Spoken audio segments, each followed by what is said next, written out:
क्या आप लोग को मालूम है कि पिछले कुछ सालों से दुनिया का नंबर 1 बिकने वाला स्मार्टफोन कौन सा है? वेल, स्मार्टफोन की एक सीरीज हो जाती है वो है सैमसंग की गैलेक्सी ए सीरीज। मतलब कि सैमसंग की लाइनअप में 50% से ज्यादा फोन जो आज के समय बिक रहे हैं वो गैलेक्सी ए सीरीज के बिक रहे हैं। और ए सीरीज अगर अपने आप में अगर एक सब ब्रांड या ब्रांड क्रिएट हो जाए इंडिपेंडेंट, तो भी वो दुनिया के टॉप 5 ब्रांड में से आ सकता है। बिल्कुल, ये बात बिल्कुल फैक्ट हो जाती है।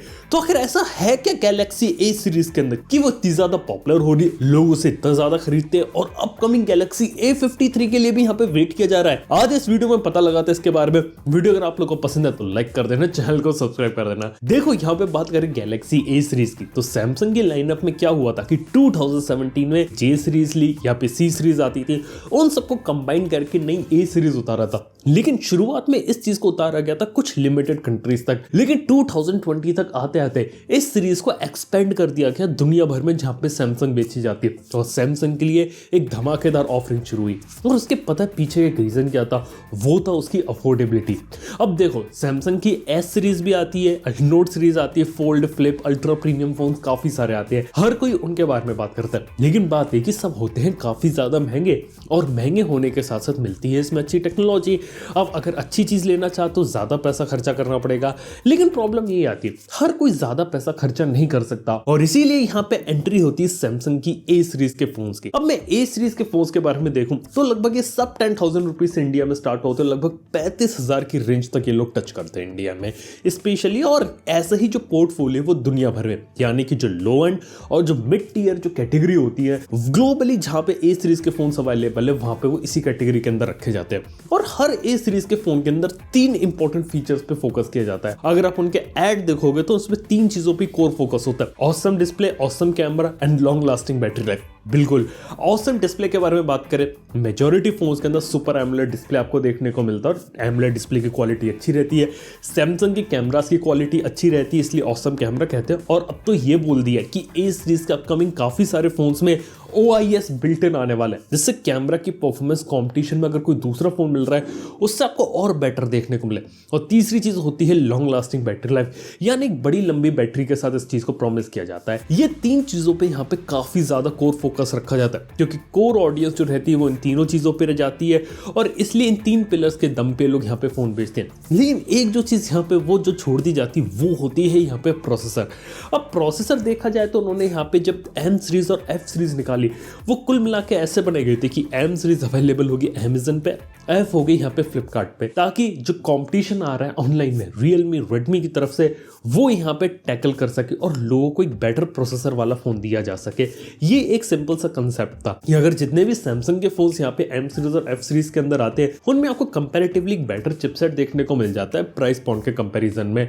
लेकिन वही बात की जाए तो ए सीरीज के बिकने का एक और वन ऑफ द रीजन है, वहां पे रीजन है ज्यादा फीचर्स का मिलना। अब देखो, ए सीरीज में बात करें तो आपको IP रेटिंग देखने को मिल रही है, OIS आ गया। इससे पहले नॉक सिक्योरिटी भी ए सीरीज के फोन्स में देखने को मिलता था। और तो और बात करें, मोस्टली ए सीरीज के फोन में अंडर डिस्प्ले फिंगरप्रिंट स्कैनर आता है, लेकिन काफी सारे एम सीरीज के फोन है जिनमें आज भी साइड माउंटेड फिंगरप्रिंट स्कैनर दिया जा रहा है। इसके साथ ही अपडेट्स भी यहाँ पे आपको बेटर देखने को मिलती है। ए सीरीज में अपडेट्स जल्दी आ रही है, स्टेबल आ रही है, और लोगों को ये चीज पसंद आ रही है, और लंबा अपडेट का प्रॉमिस या गारंटी किया जा रहा है, जो चीज एम सीरीज से थोड़ा सा भी मिसिंग हो रखी है। हालांकि देखा जाए तो कई बार M series value for money provide कर देती है, लेकिन ए सीरीज के पीछे जाने का one of the core reason है कि आपको एक होलसम पैकेज देखने को मिलता है। इसलिए काफी सारे लोग आज भी गैलेक्सी A53 का यहाँ वेट कर रहे हैं। और तो ये भी पता चला कि गैलेक्सी A53 जो आएगा उसके अंदर यहाँ पे सुनने में आया कि सैमसंग के जो महंगे फोन्स होते हैं एस सीरीज वाले, उसके कुछ फीचर आने वाले हैं। जैसे कि बात करें 5G तो है, लेकिन Exynos 1200 आ रहा है, जिसके अंदर रूमर ये चल रहा है कि उसके अंदर AMD का बनाया हुआ नया Eclipse GPU होता है, वो यहाँ देखने को मिलेगा। अब ये रूमर सच होता है कि नहीं होता, ये तो देखने वाली बात होगी, लेकिन इससे हमें एक बात पता चलती है कि सैमसंग जो है वो यहाँ पे एस सीरीज के काफी सारे फीचर धीरे धीरे ए सीरीज के अंदर ला रही है, जिससे इसको थोड़ा सा और ज्यादा एडवांस बनाया जा सके। और ये one of the core reason है कि सैमसंग के जो ए सीरीज वाले फोन्स होते हैं वो यहाँ पे थोड़ा सा बेटर परफॉर्म कर जाते हैं। लेकिन सिर्फ यही एक तरीका है, इसके अलावा और कोई चीज वजह नहीं है। देखो, इसके बाद जो वजह आती है वो आती है सैमसंग की डिस्ट्रीब्यूशन स्ट्रेटेजी। अब सैमसंग के बारे में बात किया तो सैमसंग ऐसे एरियाज में आज के समय में फोन बेच देता है जहां दूसरी कंपनियां रीच भी नहीं कर पाई।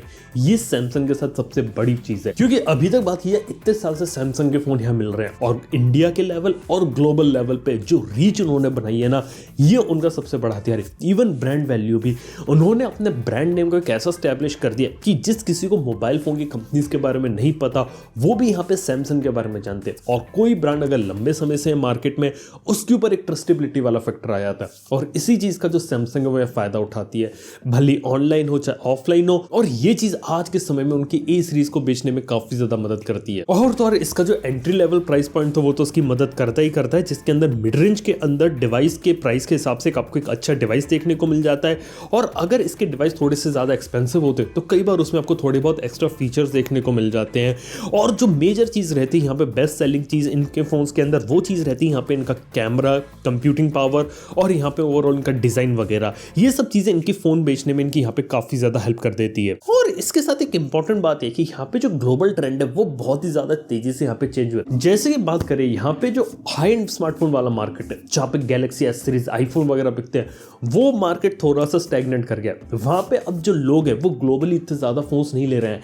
लेकिन पिछले कुछ समय में जो यहाँ पे मार्केट सबसे ज्यादा तेजी से ग्रो हुआ है वो हुआ है लो एंड और मिड एंड कैटेगरी का। जो मिड रेंज सेगमेंट होता है वो इंडिया में ग्रो अच्छे तरीके से किया। इंडिया में देखा जाए तो हाई एंड वाला भी ग्रो किया है, लेकिन इंडिया ग्लोबल मार्केट में जो मिड रेंज सेगमेंट होता है वो यहाँ पे, और इसी चीज को यहाँ पे टैकल करा यहाँ पे ए सीरीज के साथ। और सिर्फ इतनी बात नहीं है, यहाँ पे जब कुछ साल पहले Huawei और Honor गए थे तो इसका भी बेनिफिट यहाँ पे सैमसंग को मिला, क्योंकि Huawei, Honor जो काफी बड़े प्लेयर्स थे, इनका एक काफी बड़ा मार्केट शेयर हुआ करता था। और जैसे ही मार्केट से गायब हुए तो काफी सारे जो यूजर्स थे वो यहाँ पे काफी सारे लोग सैमसंग के ऊपर शिफ्ट हुए। इवन बात करें Huawei, Honor इतनी बड़ी कंपनी थी कि इनके जाने का जो इम्पैक्ट था ना, यहाँ पे इवन Realme के ऊपर भी पड़ा, Xiaomi के ऊपर पड़ा, पोको के ऊपर, Redmi के ऊपर, Oppo, OnePlus, Vivo सबके ऊपर पड़ा, क्योंकि कहीं ना कहीं जो Huawei और Honor का जो मार्केट शेयर था ना वो इनके अंदर यहाँ पे डाइल्यूट हो गया। और इन्हीं कुछ रीजन के कारण गैलेक्सी ए सीरीज वो यहाँ पे इतनी सक्सेसफुल है। इवन बात करें यहाँ पे मेजॉरिटी जो फोन सैमसंग बेच रहा है वो ए सीरीज के, इवन ए सीरीज के जो इससे पहले A50, A51 आए थे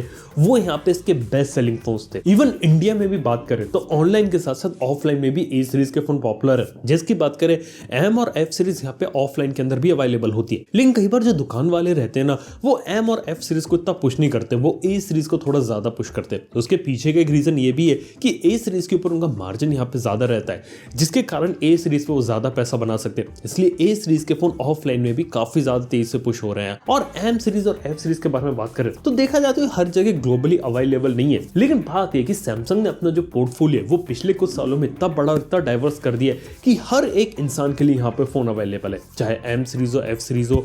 लेकिन ए सीरीज आज के समय भी उनका काफी बड़े किलर वेपन बन के बैठा हुआ है और देख के काफी अच्छा लगता है कि जैसे जैसे एस सीरीज के फीचर अगर ए सीरीज के अंदर अगर आते रहेंगे तो यहाँ पे चीजें आपको और ज्यादा बेटर और ज्यादा चीजें देखने को मिलती रहेंगी। और लगता है कि आने वाले फ्यूचर में ए सीरीज के और भी ज्यादा फोन आएंगे, यानी कि अभी तो सब 10,000 से स्टार्ट हो जाते हैं, लेकिन हो सकता है कि 40,000 उसके ऊपर के भी ए सीरीज के काफी सारे फोन्स आए जिनके अंदर एस सीरीज के फीचर है। तो हो सकता है काफी सारे लोग इन टाइप के फोन्स के लिए भी काफी ज्यादा वेट करें। लेकिन फिलहाल के तौर पे अभी जिन फोन्स का यहाँ पे वेट हो रहा है ए सीरीज में वो है A53, A73। अब देखते हैं ये फोन यहाँ पे आपको कब देखने को मिलते हैं, क्या फीचर्स के साथ देखने को मिलता है और क्या इंप्रूवमेंट आता है पिछले फोन के कंपैरिजन में, वो भी एक देखने वाली बात होगी।